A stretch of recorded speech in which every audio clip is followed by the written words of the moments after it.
Everyone is both a learner and a teacher.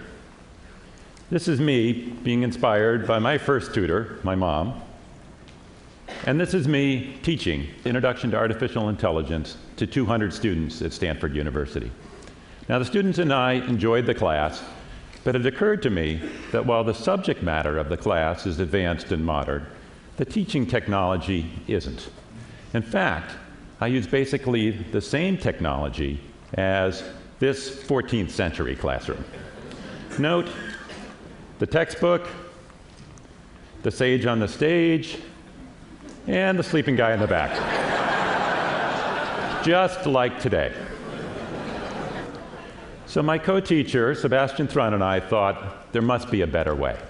We challenged ourselves to create an online class that would be equal or better in quality to our Stanford class, but to bring it to anyone in the world for free.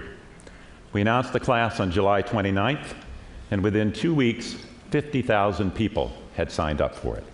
And that grew to 160,000 students from 209 countries. We were thrilled to have that kind of audience and just a bit terrified that we hadn't finished preparing the class yet. So we got to work. We studied what others had done, what we could copy, and what we could change.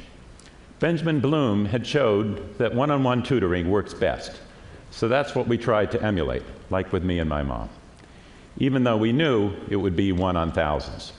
Here, an overhead video camera is recording me as I'm talking and drawing on a piece of paper. A student said, "This class felt like sitting in a bar with a really smart friend who's explaining something you haven't grasped but are about to." And that's exactly what we were aiming for. Now, from Khan Academy, we saw that short 10-minute videos work much better than trying to record an hour-long lecture and put it on the small format screen. We decided to go even shorter and more interactive. Our typical video is 2 minutes, sometimes shorter, never more than 6, and then we pause for a quiz question to make it feel like one-on-one tutoring. Here, I'm explaining how a computer uses a grammar of English to parse sentences, and here, there's a pause, and the student has to reflect, understand what's going on, and check the right boxes before they can continue. Students learn best when they're actively practicing. We wanted to engage them, to have them grapple with ambiguity, and guide them to synthesize the key ideas themselves. We mostly avoid questions like, here's a formula, now tell me the value of y when x is equal to 2. We preferred open-ended questions. One student wrote, "Now I'm seeing Bayes networks and examples of game theory everywhere I look." And I like that kind of response. That's just what we were going for. We didn't want students to memorize the formulas. We wanted to change the way they looked at the world. And we succeeded, or I should say, the students succeeded. And it's a little bit ironic that we set about to disrupt traditional education, and in doing so, we ended up making our online class much more like a traditional college class than other online classes. Most online classes, the videos are always available. You can watch them anytime you want. But if you can do it anytime, it means you can do it tomorrow. And if you can do it tomorrow, well, you may not ever get around to it. So we brought back the innovation of having due dates. You could watch the videos anytime you wanted during the week, but at the end of the week, you had to get the homework done. This motivated the students to keep going, and it also meant that everybody was working on the same thing at the same time. So if you went into a discussion forum, you could get an answer from a peer within minutes. Now I'll show you some of the forums, most of which were self-organized by the students themselves.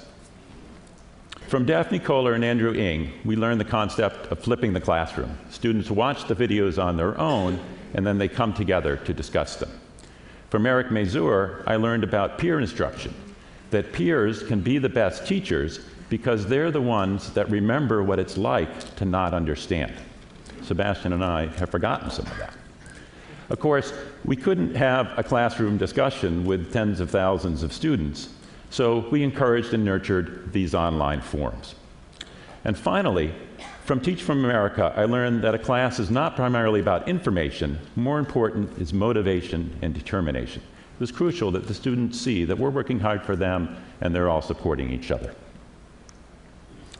Now, the class ran 10 weeks, and in the end, about half of the 160,000 students watched at least one video each week, and over 20,000 finished all the homework, putting in 50 to 100 hours. They got this statement of accomplishment. So what did we learn? Well, we tried some old ideas and some new and put them together. But there are more ideas to try. Sebastian's teaching another class now. I'll do one in the fall. Stanford, Coursera, Udacity, MITx, and others have more classes coming. It's a really exciting time. But to me, the most exciting part of it is the data that we're gathering. We're gathering thousands of interactions per student per class, billions of interactions altogether. And now we can start analyzing that. And when we learn from that, do experimentations, that's when the real revolution will come. And you'll be able to see the results from a new generation of amazing students.